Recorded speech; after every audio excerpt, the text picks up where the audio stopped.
Hi folks, we're going to do another problem here, and this is going to do with standing waves.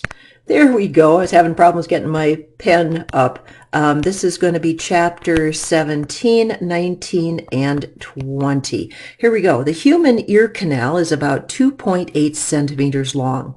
It is regarded as a tube that is open at one end and closed at the other end, which is your eardrum. What is the fundamental frequency around which we expect the human ear to be most sensitive? So if you have a closed pipe, so you got your eardrum down here, that's the closed end, and the length of the pipe is 2.8 centimeters long, we want to know what is the fundamental frequency of vibration that the ear is the most sensitive to. Well, as you can expect, we're going to have to convert centimeters to meters. So to convert centimeters to meters, we're going to go 1, 2 in this direction. So 0.028 meters. That's going to be the length. If we have a closed pipe, the fundamental, it says fundamental frequency. The fundamental frequency for a closed pipe is 1/4 wavelength. We're going to have a node on one end, antinode on the other end. So the length of the pipe is going to be equal to 1/4 wavelength for the fundamental. And so the length of the pipe is going to be that 0.028 meters, and that's going to equal 1/4 wavelength. So when we do the math here, the wavelength itself is going to be 4 times 0.028 meters, and I'm going to grab a calculator.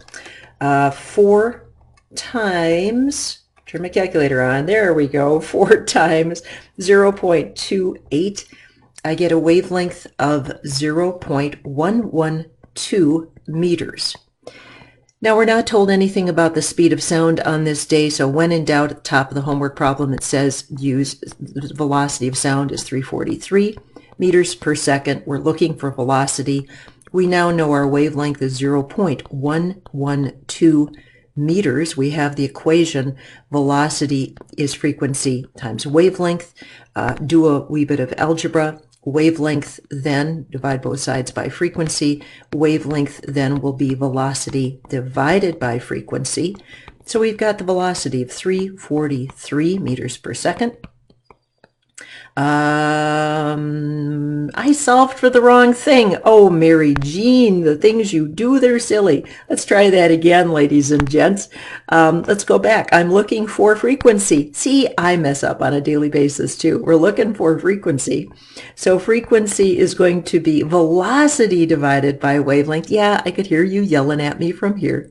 The velocity is 343 meters per second. The wavelength is this value, 0.112 meters.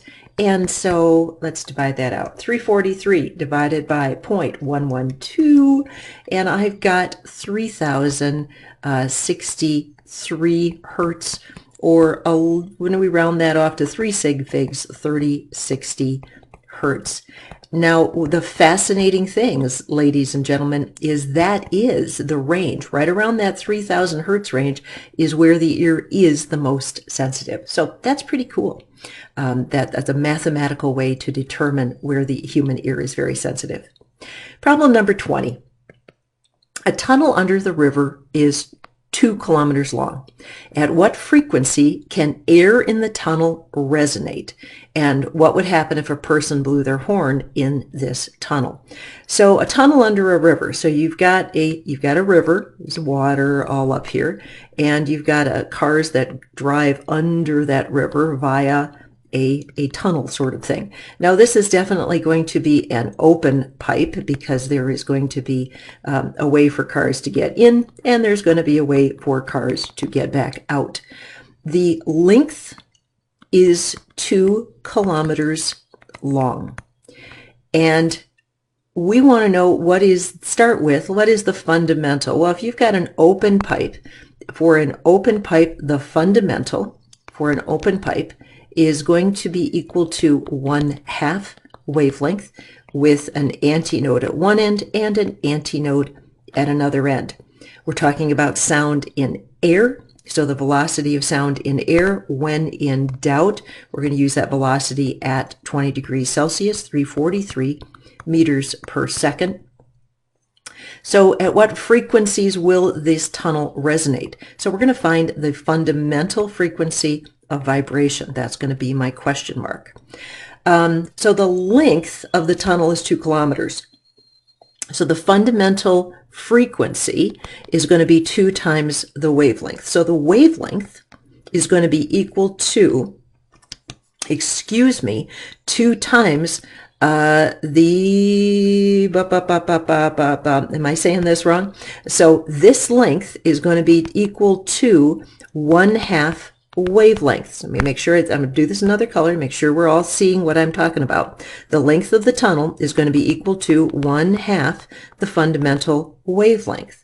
So the length of the tunnel, that 2 kilometers or 2,000 meters, is going to be 1/2 the fundamental wavelength.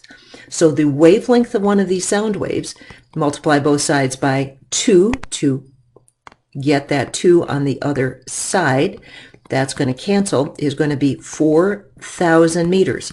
And if you think that's a long wave, yeah, you're right, that's a long wave. So that is going to be my fundamental wavelength, and I want to find my fundamental frequency. Velocity is frequency times wavelength. So frequency is going to be velocity divided by wavelength, 343 meters per second.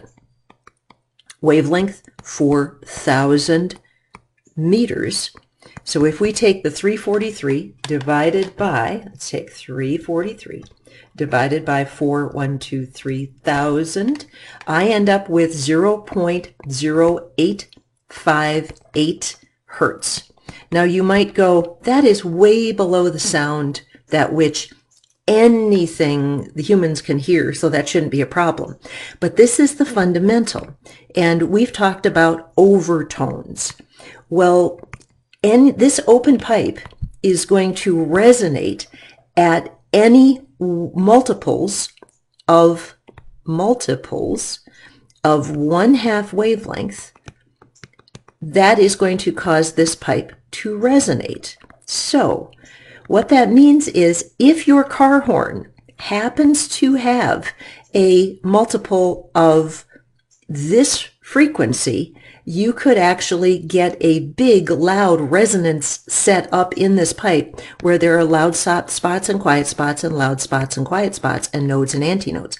Let's do a couple numbers just for giggles. So if you had a 1,000 times that frequency, you could end up with a frequency of 86 hertz for your car horn, which is very, very logical and well within the human hearing range. Let's say you had 2,000 times this frequency, you could have a car horn in the 172 hertz range. Again, well within the range of car horns. So any whole multiple of this number can set up resonance frequencies so that as you're driving through that tunnel, you could set up loud, quiet, and it would be kind of startling to drivers. I don't know if you've ever driven through tunnels, but they can be kind of unnerving at times, and they do sound loud. All right, that will do for 19 and 20, and we'll see you next time. Bye-bye.